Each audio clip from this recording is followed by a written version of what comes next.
بسم اللہ الرحمن الرحیم نحمدہ ونصلی ونسلم علی رسولہ الکریم اما بعد۔ سامعین و ناظرین، سورہ فاتحہ کا ترجمہ اور تفسیر مختصراً ہم نے ذکر کیا تھا پچھلے ویڈیو میں۔ آج باقاعدہ سورہ بقرہ کا ترجمہ اور تشریح شروع کرتے ہیں۔ سورہ بقرہ کے اندر 286 آیات ہیں اور یہ سورت جو ہے مدنی سورت ہے، یعنی مدینہ منورہ کے اندر نازل ہوئی ہے، اور 40 رکوع اس سورت کے اندر ہے۔ قرآن کریم کے اندر سب سے جو بڑی سورت شمار کی جاتی ہے اور سب سے جو بڑی سورت ہے وہ سورہ بقرہ ہے۔ اعوذ باللہ من الشیطان الرجیم، بسم اللہ الرحمن الرحیم، الف لام میم، ذالک الکتاب لا ریب فیہ ھدی للمتقین، الذین یؤمنون بالغیب ویقیمون الصلاة ومما رزقناہم ینفقون، والذین یؤمنون بما انزل الیک وما انزل من قبلک وبالآخرة هم يوقنون، أولئك على هدى من ربهم وأولئك هم المفلحون، صدق الله العظيم۔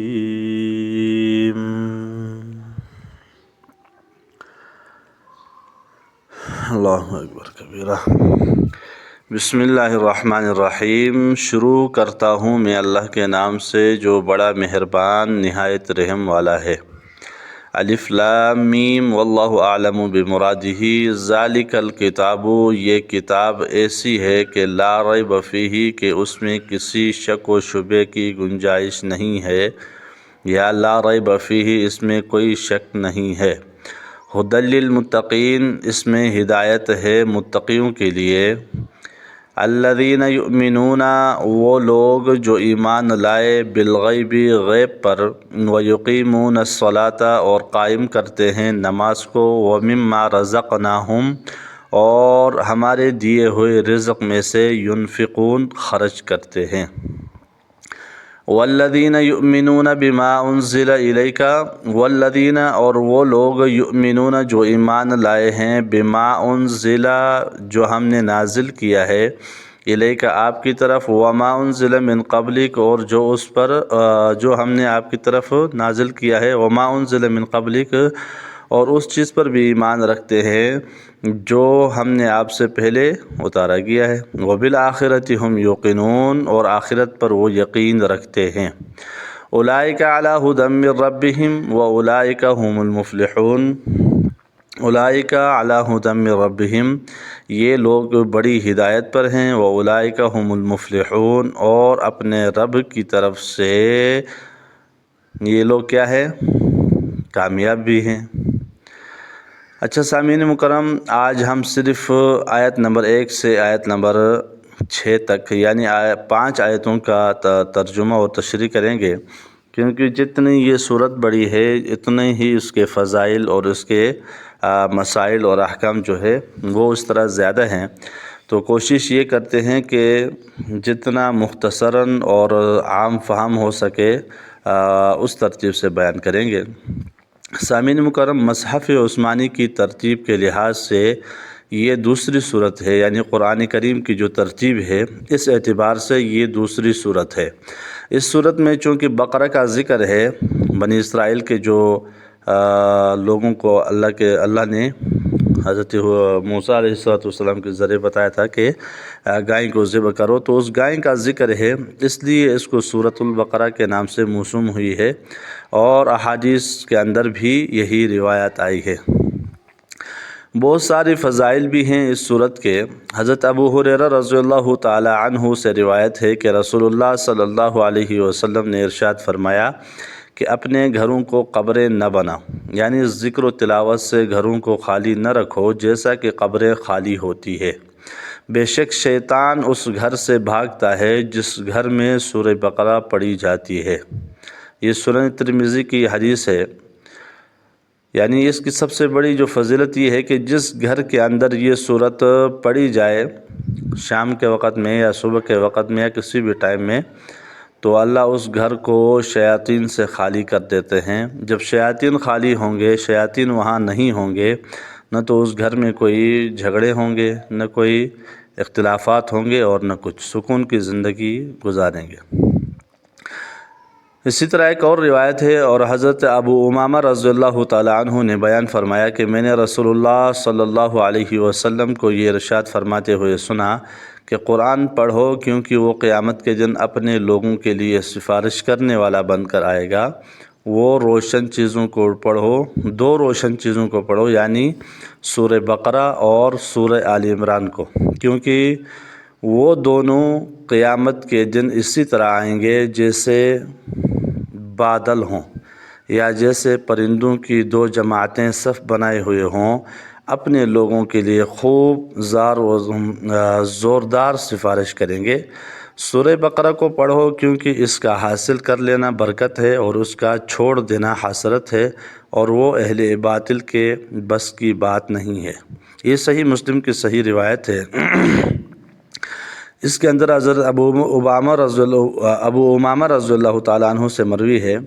مختصراً اس کا خلاصہ یہ ہے کہ جس دوسری فضیلت سورہ بقرہ کی یہ آ گئی کہ جس گھر میں سورہ بقرہ پڑھی جاتی ہو، پوری سورہ بقرہ پڑھی جاتی ہو، تو اس گھر میں اللہ تبارک و تعالیٰ رزق کی تنگی کو ختم کر دیتا ہے۔ یعنی جو اس کا رزق ہے، ایک تو اس میں برکت ہوگی، یا دوسری بات یہ ہے کہ رزق کو اللہ تبارک و تعالیٰ ڈبل ٹرپل چوربل کر دے گا۔ رزق میں اللہ تعالیٰ کسی قسم کی کمی نہیں چھوڑے گا۔ اگر بعض روایت میں یہ بھی آتا ہے کہ اگر پوری صورت اگر کوئی نہیں پڑھ سکتا ہے تو صرف آخری جو آیتیں ہیں سورہ بقرہ کی وہ اگر پڑھی جائے تو اس میں بھی اللہ تبارک و تعالیٰ اس گھر میں رزق کی برکت اور فراوانی نصیب فرما دیتا ہے۔ اچھا، یہاں پر حدیث کے اندر آیا ہے کہ اہل باطل کے بس کی نہیں ہے۔ اس کا مطلب کیا ہے؟ یعنی وہ اسے حفظ نہیں کر سکتے، اور بعض حضرات نے فرمایا ہے کہ اہل باطل سے جادوگر مراد ہیں۔ مطلب یہ ہے کہ سورہ بقرہ کے پڑھنے والے پر جادو کا اثر بھی نہیں ہو سکتا۔ ابن کثیر کے اندر یہ روایت منقول ہے۔ تو یہ تیسری اس کی فضیلت ہو گئی۔ ایک حدیث کے اندر آتا ہے کہ حضرت ابو ہریرہ رضی اللہ تعالیٰ عنہ سے روایت ہے، فرماتے ہیں کہ رسول اللہ صلی اللہ علیہ وسلم نے ارشاد فرمایا کہ ہر چیز کا ایک بلند حصہ ہوتا ہے، اور قرآن کا بلند حصہ سورہ بقرہ ہے۔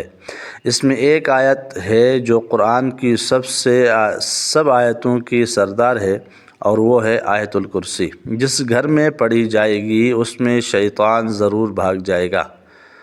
تو کتنی بڑی فضیلت ہے۔ یعنی سورہ بقرہ اپنے اندر اپنی جو طوالت ہے اس اعتبار سے فضائل کے اندر بھی لمبی ترین صورت ہے۔ احکام اور مسائل کے اعتبار سے اگر دیکھا جائے تو الگ سے وہ ہے، ٹھیک ہے۔ سورہ بقرہ کو سب سے بڑی صورت ہونے کے اعتبار سے قرآن کا بلند حصہ فرمایا، اس اعتبار سے بھی کہ اس میں احکام کثیر تعداد میں مذکور ہیں، اور یوں بھی کہا جا سکتا ہے کہ اس میں جہاد کا حکم ہے جس سے رفعت اور بلندی حاصل ہوتی ہے۔ حضرت عمر رضی اللہ تعالیٰ عنہ فرماتے ہیں کہ سورہ بقرہ اور سورہ نساء اور سورہ حج اور سورہ نور کو سیکھو کیونکہ ان میں فرائض ہیں، یعنی احکام ان کے اندر بیان کیے گئے ہیں۔ تو اللہ تبارک و تعالیٰ سے دعا ہے کہ اللہ تبارک و تعالیٰ ہمیں ان باتوں پر اور ان فضائل پر عمل کرنے کی، اور سورہ فاتحہ بقرہ کو اپنے گھروں میں روزانہ کے اعتبار سے معمول بنا کر پڑھنے کی توفیق عطا فرمائے۔ اچھا ساتھیو، آگے اللہ تبارک و تعالیٰ نے فرمایا کہ ذالک الکتاب لا ریب فیہ۔ پہلے تو اس کے فضائل تھے نا، اب یہ ہے کہ اس کی مختصراً وہ ہے تشریح ہے۔ ذالک الکتاب لا ریب فیہ، یہ کتاب ہے کہ جس میں کوئی شک نہیں۔ سب سے شروع کے اندر قرآن کریم کے شروع اسٹارٹ ہونے کے ساتھ ساتھ اللہ نے فرمایا ذالک الکتاب، یہ ایسی کتاب ہے کہ لا ریب فیہ، کہ اس میں کسی قسم کی شک نہیں ہے اور نہ شک کی گنجائش ہے۔ مطلب اس کا یہ ہے کہ یہ کتاب جو محمد صلی اللہ علیہ وسلم پر نازل کی گئی ہے، اس کا وحی الہی ہونا اور خداوند قدوس کی طرف سے نازل ہونا ایک ایسی چیز ہے جس میں نظر صحیح کی جائے تو کسی عاقل کے لیے کسی طرح کے کسی شک کی گنجائش نہیں ہے، اور اگر کوئی شک ہے تو اس کی فہم کی وجہ سے ہے، اس کے شک کا اعتبار نہیں ہے۔ یعنی قرآن کے اندر تو شک نہیں ہے، اب اگر کوئی آدمی شک کرتا ہے تو اس کا اپنا ذہن اور اپنا جو فہم ہے وہ قرآن کے اس معانی کو، اس ترجمے کو، اس مطلب کو سمجھ نہیں پاتا ہے، تو اس میں تو قرآن کا تو کوئی قصور نہیں ہوا۔ اور جو شخص فکر صحیح کے بعد اس نتیجے پر پہنچا کہ یہ واقعی اللہ تبارک و تعالیٰ کی کتاب ہے، لیکن پھر بھی منکر ہے اور کہتا ہے کہ مجھے شک ہے، تو اسے حقیقت میں شک نہیں، ضد اور عناد اسے اس پر آمادہ کیا ہے کہ حق اور حقیقت کا انکار کرے۔ یہ تو ظاہر بات ہے، ایک آدمی اگر حقیقت اور جو حق ہے، جو واضح بات ہے، اس کو اگر سمجھتے ہوئے بھی اور اس کو عقل میں آتے ہوئے بھی اس کو اگر انکار کرتا ہے تو یہ تو اس کا حسد، بغض اور عناد کے علاوہ کچھ نہیں ہے۔ آگے فرمایا کہ ھدی للمتقین، یہ کتاب ہے متقیوں کے لیے۔ سورہ بقرہ میں دوسری جگہ رکوع نمبر 23 میں قرآن مجید کو ھدی للناس فرمایا اور یہاں ھدی للمتقین فرمایا ہے۔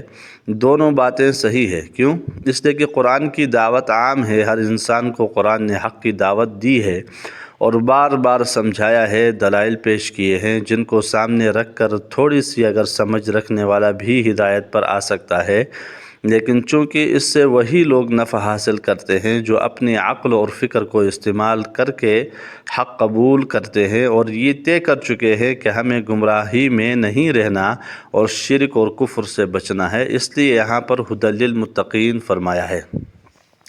لفظ اتقاء جو ہے، یہ جس متقی کا لفظ ماخوذ ہے اور اس کی جمع متقین ہے، اس کا معنی ہے بچنے کا اور ڈرنے کے معنی میں بھی لیا جاتا ہے۔ لفظ تقوی اور اتقاء یہ دونوں کا مادہ ایک ہی ہے، شرک اور کفر سے بچنا اور ایمان قبول کر کے چھوٹے بڑے گناہوں سے بچنا اور مزید ترقی کر کے مشتبہات سے بچنا اور اپنے باطن کو صرف ذات حق تعالی شانہ ہی میں مشغول رکھنا اور اسی کی طرف متوجہ رہنا، یہ سب کے سب تقوی میں آتا ہے۔ سورہ فاتحہ میں ہم نے پڑھا تھا کہ اہدنا الصراط المستقیم میں جو بات بتائی گئی تھی اس میں ہدایت پر ثابت رہنے کی دعا ہے، یہاں بھی وہی بات کہی جاتی ہے کہ جو لوگ متقی ہیں، قرآن مجید کو پڑھ کر سن کر ان کی صفت تقوی میں مزید اضافہ ہو جاتا ہے اور ایمان بڑھ جاتا ہے، فزادتہم ایمانا وہم یستبشرون۔ تو یہ ہے ھدی للمتقین کی تفسیر۔ اچھا، اب آگے متقین کی جو صفات بیان کی ہے اللہ تبارک و تعالیٰ نے،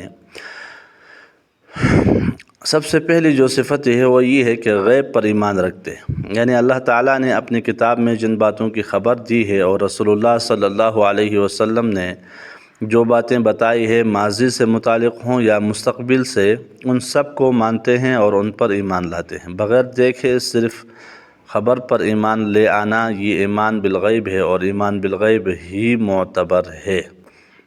جب قیامت کا دن ہوگا تو وہاں کے حالات سب ہی دیکھ لیں گے اور مان لیں گے، لیکن دیکھنے کے بعد مان لینا اور ایمان لانا یہ معتبر نہیں ہے، ایمان بالغیب جو ہے اصل یہ معتبر ہے۔ اچھا، متقین کی دوسری صفت یہ بیان فرمائی ہے کہ وہ یقیمون الصلاۃ، یعنی وہ نماز قائم کرتے ہیں، یصلون نہیں فرمایا بلکہ یقیمون الصلاۃ فرمایا کہ نماز قائم کرنا یہ ہے کہ نماز کے فرائض، واجبات اور سنن اور مستحبات کو خوب سمجھ کر دھیان اور خشوع اور خضوع کے ساتھ ادا کیا جائے۔ تفسیر ابن کثیر میں حضرت ابن عباس رضی اللہ تعالی عنہما کا ارشاد نقل کیا ہے کہ اقامت الصلاۃ اتمام الرکوع والسجود والتلاوۃ والخشوع والاقبال علیہا فیہا، یعنی نماز کا قائم کرنا یہ ہے کہ رکوع سجود پورا ادا کیا جائے اور تلاوت بھی صحیح ہو اور نماز میں خشوع بھی اور نماز پڑھتے وقت نماز کا دھیان بھی ہو. ٹھیک ہے. پھر آگے اللہ تبارک و تعالیٰ نے فرمایا کہ وَمِمَّا رَزَقْنَاهُمْ يُنْفِقُونَ اور ہمارے دیے ہوئے میں سے خرچ کرتے ہیں. متقیوں کی صفت اقامت الصلاۃ بیان کرنے کے بعد جو عبادت بدنیہ میں سے سب سے اہم اور سب سے بڑی عبادت ہے مالی عبادت کا ذکر فرمایا. یعنی متقیوں کی صفات میں سے یہ بھی ہے کہ جو کچھ اللہ تعالیٰ نے ان کو عطا فرمایا ہے ان میں سے اللہ کی رضا کے لیے خرچ کرتے ہیں. اس میں مالی فرائض، زکوٰۃ، عشر اور واجبات، صدقہ فطر وغیرہ اور نفلی صدقات سب کے سب اس کے اندر کیا ہے؟ داخل ہے. اس کے بعد اللہ تبارک و تعالیٰ نے فرمایا وَالَّذِينَ يُؤْمِنُونَ بِمَا أُنزِلَ إِلَيْكَ وَمَا أُنزِلَ مِن قَبْلِكَ جو لوگ متقی ہیں اور اس پر ایمان لاتے ہیں جو آپ کی طرف نازل کیا گیا ہے اور اس پر بھی جو آپ سے پہلے نازل کیا گیا. یعنی ایمان وہ معتبر ہے کہ جس میں اللہ تبارک و تعالیٰ پر اور اس کے تمام رسولوں پر اور اس کی تمام کتابوں پر ایمان ہو. اللہ کے کسی ایک نبی یا کسی ایک کتاب کا انکار کرنا بھی کفر ہے. لا تفرق بین احد من رسلہ میں اسی بات کا اعلان کیا گیا ہے. اچھا سامعین، وما انزل من قبلک، ایک لفظ یہ فرمایا اللہ تبارک و تعالیٰ نے وما انزل من قبلک، یہاں پر من قبلک کہ وما انزل من قبلک کہ جو عموم میں قرآن کریم سے پہلی کی تمام کتابوں اور صحیفوں پر ایمان لانا بھی کیا ہے؟ شامل ہے. یعنی اگر کوئی آدمی آج کل کا جو نبی علیہ السلام کا امتی مسلمان وہ اگر قرآن پر ایمان تو رکھتا ہے لیکن زبور، تورات، انجیل وغیرہ میں سے کسی ایک پر بھی اگر ایمان نہیں لاتا ہے تو وہ کامل مومن مسلمان نہیں ہو سکتا. ٹھیک ہے. اچھا پھر فرمایا وَبِالْآخِرَةِ هُمْ يُوقِنُونَ اور وہ آخرت پر یقین رکھتے ہیں. ایمان کے 3 اہم جز ہیں: توحید، رسالت اور موت کے بعد زندہ ہونے پر ایمان لانا. یہاں تینوں چیزوں کو بتا دیا اور ساتھ ہی نماز کا اور زکوٰۃ کا بھی ذکر فرما دیا. آگے پھر دوسرے حصے کا ایک آیت شروع ہے، وہ میں پھر آپ کو ابھی تفصیل بتا دیتا ہوں، بہرحال اس کی تشریح سنیں. اولئک علی ھدی من ربہم، آخر تک اس آیت میں ان لوگوں کے لیے ہدایت پر ہونے کا اور کامیاب ہونے کا اعلان فرمایا ہے جن کی صفات پہلے بیان ہوئی ہے. ان کو اس بات کی سند دی گئی ہے کہ یہ ہدایت پر ہیں، یعنی صحابہ کرام رضوان اللہ تعالی علیہم اجمعین جو سب سے پہلے مخاطب ہیں، اور حقیقی اور واقعی کامیابی انہی کو حاصل ہونے والی ہے جو آخرت میں اللہ کی رضا اور دخول جنت کے صورت میں حاصل ہوگی. اللہ کی رضا سے بڑھ کر کوئی کامیابی نہیں ہے. اچھا سامعین محترم، یہاں پر اللہ تبارک و تعالیٰ نے جب قرآن کا اسٹارٹ لیا نا، قرآن کو شروع ہوتا ہے تو اللہ تبارک و تعالیٰ نے انسانوں کو باعتبار ایمان کے، باعتبار عقائد کے اور باعتبار گروہوں کے 3 گروہوں کے اندر تقسیم فرمایا ہے. جو سب سے پہلا گروہ وہ ہے جو اللہ اور اس کے رسول اور تمام کتابوں کو زبان سے بھی مانتا ہے اور دل سے بھی مانتا ہے. ان لوگوں کو اللہ تبارک و تعالیٰ نے نام دیا ہے مومنین کا. الذین یؤمنون بالغیب ویقیمون الصلاۃ ومما رزقناہم ینفقون وغیرہ وغیرہ.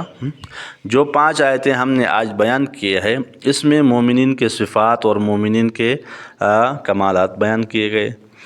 مومنین وہ لوگ ہیں جو اللہ کو دل سے بھی مانتے ہیں، زبان سے بھی مانتے ہیں. ٹھیک ہے. دوسرا گروہ پھر ان الذین کفروا سواء علیہم اانذرتہم ام لم تنذرہم لا یؤمنون. یہاں سے اس گروہ کا ذکر ہے جو کل انشاءاللہ تعالی ہم بیان کریں گے. یہاں سے اس گروہ کا ذکر ہے کہ جو نہ دل سے اللہ کو مانتا ہے اور نہ زبان سے مانتا ہے، یعنی برملا اعلان کرتا ہے اور اللہ اور اس کے رسول اور کتابوں کا انکار کرتا ہے، اور اس کو اللہ تبارک و تعالیٰ نے کافر سے تعبیر کیا ہے، اس کا نام کافر رکھا ہوا ہے. پھر آگے جا کر کے وَمِنَ النَّاسِ مَن یقول سے لے کر اگلے رکوع تک 13 آیتوں پر مشتمل سب سے بڑا جو بحث ہے، یہاں پر اللہ تبارک و تعالیٰ نے ان لوگوں کا ذکر کیا ہے جو زبان سے تو دعویٰ یہ کرتے ہیں کہ ہم اللہ اور اس کے رسول پر ایمان لائے ہیں، لیکن ان کے دل ایمان سے خالی ہے، ایمان کے نور سے خالی ہیں. تو اللہ تبارک و تعالیٰ نے ان کا جو نام ہے وہ منافقین کے نام سے رکھا ہوا ہے۔ تو بہرحال یہ آگے پھر ان کا ذکر آئے گا اور اس پر انشاءاللہ بحث ہوگی۔